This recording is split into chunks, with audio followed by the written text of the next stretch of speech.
और बागेश्वर धाम के पंडित धीरेन्द्र कृष्ण शास्त्री ने बागेश्वर धाम में ही 2 अप्रैल को देश के पहले स्वघोषित हिंदू गांव बनाने की आधारशिला रखी थी और कहा था कि हिंदू राष्ट्र की परिकल्पना पर गांव बसाया जाएगा। 2 साल में देश का पहला हिंदू गांव बनकर तैयार हो जाएगा। 1000 घर बनाए जाएंगे जिसमें 1000 परिवारों को बसाया जाएगा। एक तरफ जहां बीजेपी समेत हिंदुओं ने पंडित धीरेन्द्र कृष्ण शास्त्री की इस पहल का स्वागत किया, तो वहीं अब कांग्रेस ने इस पर सवाल उठाए हैं और मध्य प्रदेश कांग्रेस के अध्यक्ष जीतू पटवारी ने गांव बनाने के पीछे का मकसद उसे वोटों का ध्रुवीकरण बताया और कहा कि हिंदू गांव बसाना भगवान श्री राम के आदर्शों के विपरीत है।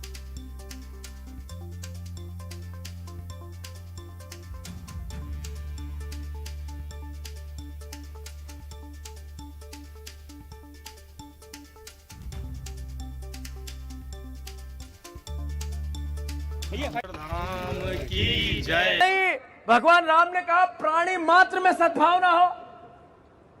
जो लोग ये कहते हैं कि हम एक गांव हिंदू बनाना चाहते हैं, मैं उनसे आग्रह करना चाहता हूं कि हम एक तरफ कहते हैं कि पूरा ब्रह्मांड अरबों साल पहले हिंदुओं के भावना के बाद ही सारे धर्म आए, तो फिर अरबों साल पहले राम थे, तो फिर पूरा विश्व हिंदू होना चाहिए, गांव क्यों होना चाहिए? सही है कि गलत? इसलिए गांव होना चाहिए कि वोट बांटने, वोट का ध्रुवीकरण करना है, इसलिए होना चाहिए। राम की जय। इस वक्त हमारे साथ जुड़ के बात करेंगे उनसे।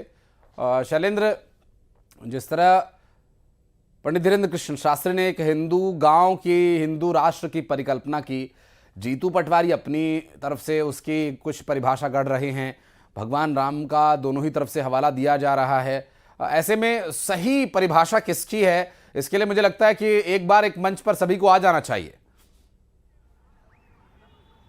बिल्कुल, देखिए आपने ठीक कहा कि भले ही पंडित धीरेन्द्र कृष्ण शास्त्री की तरफ से 2 अप्रैल को यह बयान दिया गया हो, लेकिन पिछले दिनों जिस तरीके से जीतू पटवारी छतरपुर के दौरे पर थे और छतरपुर दौरे के दौरान ही उन्होंने हिंदू ग्राम पर निशाना साधा और सीधे तौर पर यह कहा कि जो लोग वोटों का ध्रुवीकरण करना चाहते हैं, जो वोटों को बांटना चाहते हैं, वो हिंदू ग्राम की बात करते हैं। वो कहते हैं भगवान राम की बात हो या फिर सनातन की बात हो, आदिकाल से सनातन हो, सबसे पुराना धर्म अगर सनातन को माना जाता है तो ऐसे में संपूर्ण विश्व ही हिंदुत्व की भावना से चलता है, तो ऐसे में गाँव की बात क्यों होती है? देखिए, जैसे जीतू पटवारी का यह बयान सामने आया उसके बाद अब बीजेपी जो है वो कांग्रेस पर हमलावर हो गई है और चिर परिचित अंदाज में बीजेपी एक बार फिर जो है वो कांग्रेस को सनातन विरोधी करार दे रही है। कह रही है कि देखिए, हिंदू ग्राम से या राम से या महाकुंभ से उन्हीं लोगों को आपत्ति होती है जो सनातन से आपत्ति करते हैं। सीधे तौर पर कांग्रेस जो है वो सनातन विरोधी है। हालांकि देखिए, कांग्रेस की तरफ से जो बयान आधिकारिक तौर पर सामने आया वो कह रहे हैं कि हम सनातन का विरोध नहीं कर रहे हैं, लेकिन जो प्रोपेगेंडा सेट करने का प्रयास किया जाता है, जो लोकल मुद्दे हैं, चाहे वह बेरोजगारी का हो, महंगाई का हो